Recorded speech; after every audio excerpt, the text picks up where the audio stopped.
Hello everyone. आज trigonometry का next content शुरू करेंगे। चलिए स्टार्ट करते हैं। थोड़ी जनरल इंफॉर्मेशन देते हैं जिसमें क्या होता है कि मिस्टेक्स बच्चे ज्यादा करते हैं इस टाइप के स्टेप्स में, उनको क्लियर कर लेते हैं। इसमें जैसे एक कंडीशन बनती है आपकी sine 2 alpha equal to sine beta.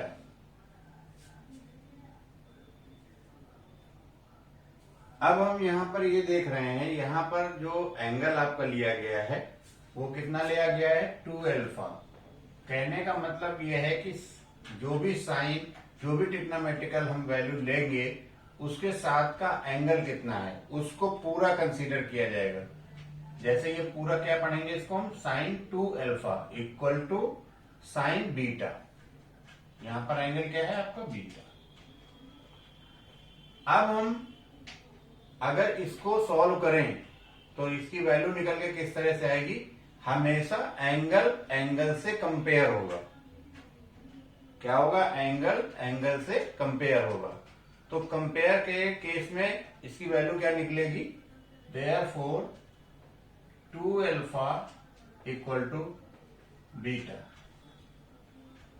कहने का मतलब यह है कि अगर यहां साइन लिखा हुआ है, इक्वल में भी साइन है, सेम ट्रिग्नोमेट्रिकल रेशियोज लिखे हुए हैं, तो उस केस में एंगल एंगल से कंपेयर होगा और इसकी वैल्यू निकल के आएगी इस कंडीशन में 2 अल्फा इक्वल टू बीटा। अब हम इससे अल्फा निकाल सकते हैं तो क्या आ जाएगा, बीटा अपॉन 2 मल्टीप्लाई में डिवाइड हो गया।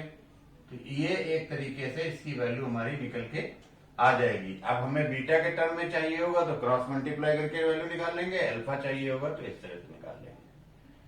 अब इसमें मिस्टेक क्या करते हैं वो मैं बताता हूं। जैसे वो क्या लिखा, sine 2 alpha equal to sine beta. अब जनरली क्या किया जाता है इसमें, कैसे बच्चे क्या कैलकुलेशन में कर देते हैं, ये साइन साइन कैंसिल कर देते हैं ऐसे।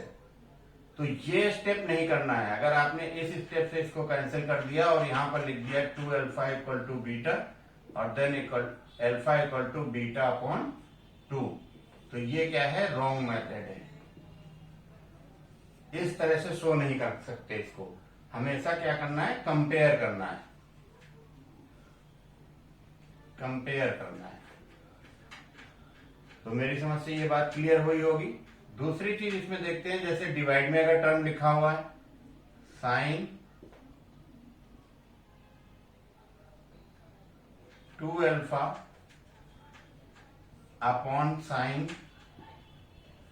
बीटा, तो इसको क्या करते हैं, साइन साइन ऐसे काट दिया और वैल्यू लिख दी हमने 2 अल्फा अपॉन बीटा। ये भी आपका क्या है, रॉन्ग वे है, यानी गलत है, ऐसा पॉसिबल नॉट पॉसिबल। ये चीज हम नहीं कर सकते, कैंसिल आउट नहीं कर सकते हम। तो मेरी समझ से ये बातें सब समझ में आ रही होंगी आपको। अब आगे इसमें थोड़ा सा देखते हैं, हम इसको रब कर देते हैं, मिटा देते हैं।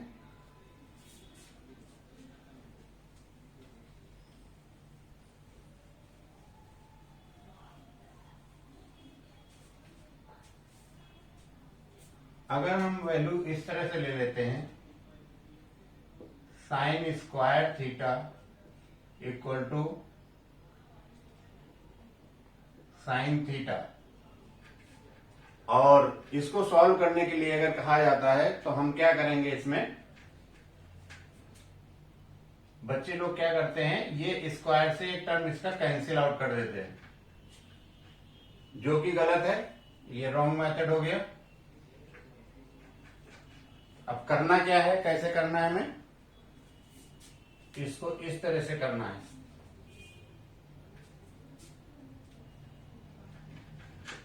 Sine square theta equal to sine theta, इसको इधर ट्रांसफर करेंगे पहले, then sine square theta minus sine theta equal to 0।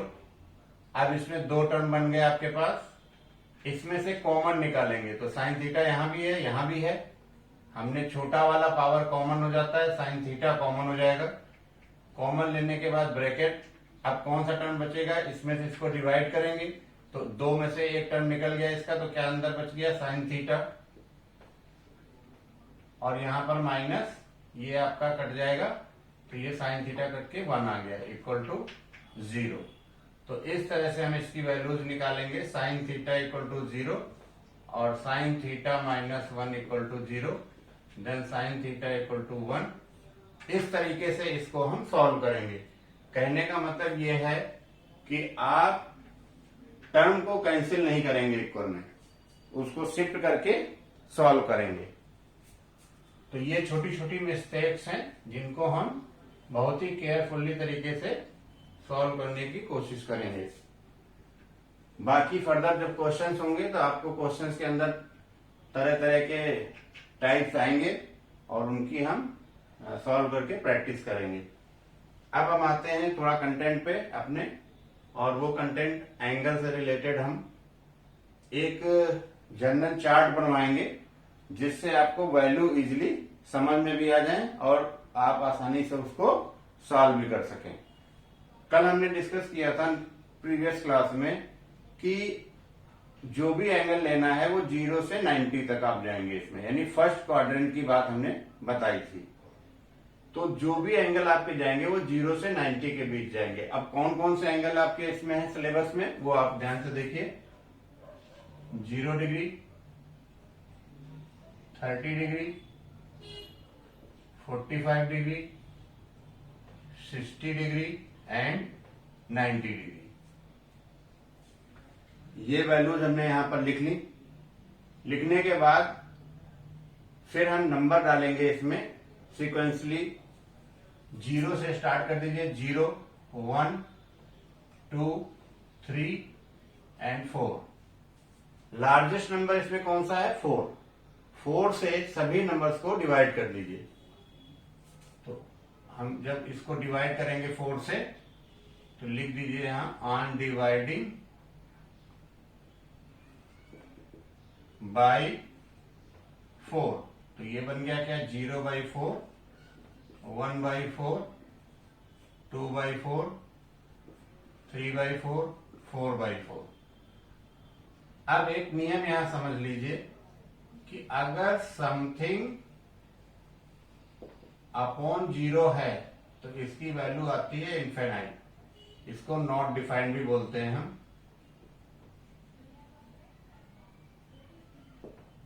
और अगर इसका उल्टा लिखा हुआ है 0 अपॉन समथिंग,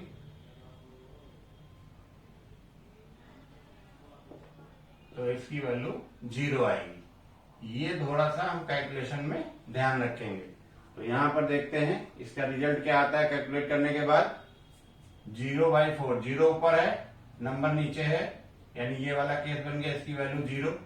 ये 1/4 ही आ जाएगा, कुछ भी कैंसिल नहीं होगा। इसमें कैंसिल होके 2 1 जा 2, 2 2 जा 4, ये कैंसिल हो गया, 1/2 आ गया, ये नहीं कटेगा, 3/4, ये 4 4 कैंसिल हो गया, 1 आ गया, 1 लिख देंगे। अब लिखेंगे यहां पर on taking square root. Square root ले लीजिए सभी नंबर्स का। तो यहां पर क्या बन जाएगा, square root of 0, square root of 1/4, square root of 1/2, square root of 3/4, square root of 1। क्या क्या वैल्यू निकल के आई, 0 का स्क्वायर रूट 0, 1 का 1 ही होता है, 4 का 2 हो गया, 1 का 1, 2 का रूट 2 हो जाएगा क्योंकि इसका पूरा नंबर नहीं निकल पाएगा, ये √3 और अपॉन 4 का 2 हो गया, 1 का स्क्वायर रूट 1। अब जो ये वैल्यूज निकल के आ गई, ये हमारी किसकी वैल्यूज आ गई, साइन थीटा की वैल्यू निकल गई। ये साइन, जैसे साइन 0 डिग्री की वैल्यू कही जाएगी तो कितना लिखेंगे, 0। साइन 30 डिग्री की वैल्यू कही जाएगी 1/2, साइन 45 1/√2, साइन 60 √3/2 और साइन 90 1 हो जाएगा। अब आते हैं साइन के बाद क्या बताया था हमने, कोस थीटा आता है। तो कोस की वैल्यू क्या क्या बनेगी, इसको रिवर्स करके लिख दीजिए। जब रिवर्स लिखेंगे तो इधर से ऐसे लिख दीजिए। तो पहले ये 1 आ जाएगा यहां पर, फिर ये √3/2 आ जाएगा यहां पर, ये 1/√2 यहीं आएगा, 1/2 यहां आ जाएगा और 0 आपका यहां आ जाएगा। तो ये वैल्यूज आपकी क्या आ गई, कोस थीटा की निकल गई। अब आप साइन कोस टेन थीटा, इसके बाद क्या आता है टेन थीटा। टेन में हमने कल फार्मूला बताया था, टेन थीटा जो होता है वो क्या होता है आपका sine theta upon cos theta, यानी साइन थीटा और कोस थीटा को डिवाइड करेंगे। तो 0/1 इसी कॉन्सेप्ट को लगाते हुए, 0 ऊपर है नीचे 1, 0/1 यानी ये हो गया 0, इसको इससे डिवाइड करेंगे तो क्या आ जाएगा, ये 1/2 डिवाइडेड बाई √3/2, 2 से 2 कैंसिल हो गया, अपॉन के अपॉन में 1/√3, तो यहां पर आ जाएगा 1/√3। इसी तरह से इसको कैंसिल करेंगे, ये दोनों सेम नंबर है, सेम नंबर कट गए, वैल्यू 1 आ गई। इसमें क्या होगा, नीचे नीचे वाली देखिए डिनोमिनेटर में कितना है 2, यहाँ भी डिनोमिनेटर में 2 है, डिवाइड करेंगे 2 2 कैंसिल हो गया, √3/1 आएगा, √3 इसकी वैल्यू आ गई। और इसमें क्या बनेगा 1/0, 0 कहाँ गया नीचे डिनोमिनेटर में, तो जैसे 0 नीचे आ गया तो वो क्या हो जाएगा इनफिनाइट, इसको बोलेंगे नॉट डिफाइंड। तो इसका साइन इस तरह से बनाते हैं, ये इसका साइन हो गया। तो tan की वैल्यू निकल गई। उसके बाद क्या होगा, कोसेक की वैल्यू निकालनी है। ये ऑर्डर आप ध्यान रखिएगा क्योंकि कल भी मैंने ये बात बताई थी आपको, साइन कोस टेन फिर कोसेक सेक कॉट। तो कोसेक थीटा की वैल्यू जो निकलेगी वो क्या करेंगे हम, साइन का इसको इसका रिवर्स कर देंगे, यानी इसको पलट देंगे हम सीधा सीधा। तो ये हो जाएगा 0, इसके अपान 1 कर लीजिए तो 1/0 हो जाएगा। 1/0 मीन्स नीचे आ गया 0, तो ये इनफिनाइट। इसको हम पलटेंगे तो 2/1 2 आ जाएगा, ये √2/1 √2 आ गया, इसको नीचे ले आएंगे 2/√3 और 1/1 जब करेंगे तो इसकी वैल्यू 1 आ जाएगी। इसी तरह से हम कोसेक के बाद क्या करेंगे, सेक की वैल्यू निकाल लेंगे, सेक थीटा। सेक क्या होगा आपका, कॉस का उल्टा करना है, यानी अपोजिट। 1/1 1 आ गया, 2/√3 √2/1 √2 2/1 2 और इसके नीचे क्या आएगा 1 आएगा, 1/0 इनफिनाइट। इस तरह से सेक थीटा की वैल्यू आ गई। और फिर हम लास्ट में निकालेंगे कोट थीटा। कोट क्या होगा, tan का उल्टा कर दीजिए, तो इसके अपॉन में 1 1/0 इनफिनाइट, इसका उल्टा √3/1 √3 1/1 1, इसके अपॉन में 1 करेंगे तो 1/√3 और यहां पर क्या आएगा आपका ये इनफिनाइट, इनफिनाइट बाई 1 तो 1/इनफिनाइट हो जाएगा। तो 1/इनफिनाइट कितना आएगा, यहां से इसको निकालेंगे। यहां हमने समथिंग अपॉन 0 लिखा था इनफिनाइट, इसके नीचे 1 करके क्रॉस मल्टीप्लाई करिए तो यहां पे आ जाएगा आपका, ये आपका कितना आया था, कॉट 10 का उल्टा होगा, 10 आपका हो गया था इनफिनाइट, तो 1/इनफिनाइट बनेगा। तो 1 इसको पलट देंगे तो दोनों तरफ पलटेंगे इसको, तो 0/समथिंग इक्वल टू 1/इनफिनाइट। तो 1/इनफिनाइट की वैल्यू क्या निकल के आ गई, 0 में किसी का नंबर का डिवाइड करेंगे तो वो 0 ही आ जाएगा, तो इसकी वैल्यू आपकी आ गई 0। तो इस तरह से ये हमारी पूरी टेबल तैयार हो गई। 1 2 3 4 5 6 ट्रिग्नोमेट्रिकल टोटल रेशियो होते हैं और सभी की वैल्यू हमारी 0 30 45 60 एंड 90 की वैल्यू हमारी तैयार हो गई। अब हमें प्रैक्टिस में इतना लेना है कि ये अपने आप जब आप क्वेश्चंस करेंगे तो ये वैल्यू अपने आप माइंड में धीरे धीरे सेट हो जाती है। अब हम बात करेंगे जो वैल्यूज ये निकली है, जैसे हमने कहा आपसे साइन 45 की वैल्यू कितनी आ गई 1/√2। तो 1/√2 जो वैल्यू आई है वो किस तरह से निकली है, या 30 की कॉम्बिनेशन आपके बनेंगे ट्रायंगल के अंदर, इन ट्रायंगल एंगल आपके क्या क्या बनेंगे 30, 60 एंड 90 एक बनेगा कॉम्बिनेशन, क्योंकि ये आपका एक ट्रायंगल हो गया ए बी सी, इसमें ये 90 फिक्स है। राइट एंगल ट्रायंगल ले लिया हमने कहा था राइट एंगल ट्रायंगल पे चलना है कॉन्सेप्ट पूरा। ये आपका 90 हो गया, ये आपका हमने 30, ये हमने 60, इस तरह से ये हमने एक कॉम्बिनेशन लिया।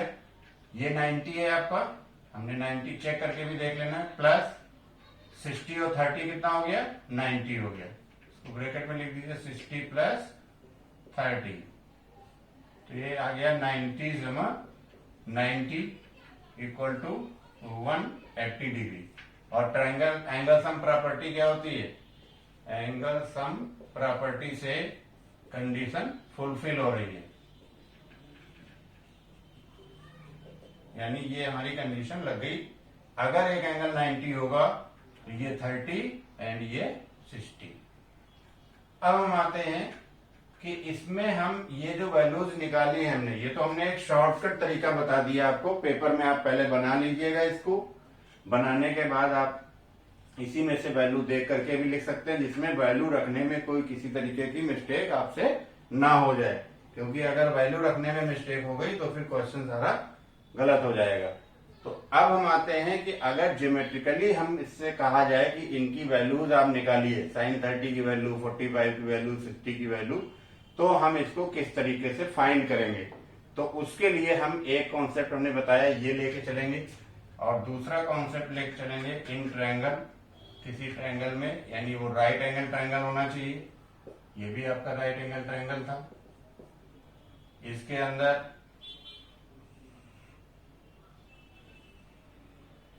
इसमें जो एंगल लेके चलने हैं वो 45 डिग्री एंड 90 डिग्री। ये आपका 90 हो गया BAC, ये आपका कितना हो गया 45, ये 45 हो गया, तो ये वाला भी आपका एंगल कितना हो गया 45। आप दोनों को ऐड करके 90 बनाएंगे, 90 कितना हो गया 180 हो गया, यानी इसी कंडीशन हमारी ASP से फुलफिल हो रही है। अच्छा, दूसरी चीज हम इसमें देखेंगे, ये एंगल 45, ये भी 45, दोनों एंगल सेम है, तो इनके आमने सामने की साइड क्या होगी इक्वल हो जाएगी। यानी इसके अंदर जो कॉन्सेप्ट लेके हम चलेंगे वो आइसोस्केल ट्रायंगल का लेके चलेंगे, और इसके अंदर जो कॉन्सेप्ट लेके चलेंगे वो हम लेके चलेंगे, ये साइड जितनी होगी उसको हम एक कंस्ट्रक्शन में करना पड़ेगा। पीछे यहाँ पे एक लाइन ड्रॉ कर लेंगे, और ये लाइन सेगमेंट इतनी BA, और इसी के इक्वल हम यहाँ पर पीछे ये ड्रॉ कर लेंगे, और यहां से इसको हम ज्वाइन कर देंगे। तो ABC, इसका नाम D डाल देंगे, और फिर इस ट्रायंगल को, एक ट्रायंगल ये हो गया, एक ट्रायंगल ये हो गया, दो ट्रायंगल हो गए इसके अंदर, ये 90 बन गया। इन दोनों ट्रायंगल को क्या प्रूव करेंगे, ट्रायंगल ABC कॉन्ग्रुएंट हो जाएगा ट्रायंगल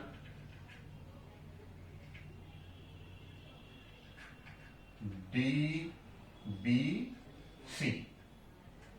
ये दोनों ट्रायंगल अलग अलग लेके इसको हम कॉन्ग्रुएंट प्रूफ करेंगे, और जैसे ही ये कॉन्ग्रुएंट प्रूफ हो जाएंगे तो बाई CPCT से ये जितना एंगल है वही एंगल आपका ये वाला बन जाएगा, ये 60 बन जाएगा, और फिर बाई CPCT से जितना एंगल आपका ये होगा ये भी इसका आ जाएगा। या आप दूसरे वे में समझ सकते हैं, ये 90 इधर वाले ट्रायंगल में देख लीजिए, ये 90 हो गया, ये 60 हो गया, और ये आपका 30 हो जाएगा अपने आप, क्योंकि तीनों को जोड़ेंगे ट्रायंगल के अंदर तो कितना होना चाहिए 180 होना चाहिए।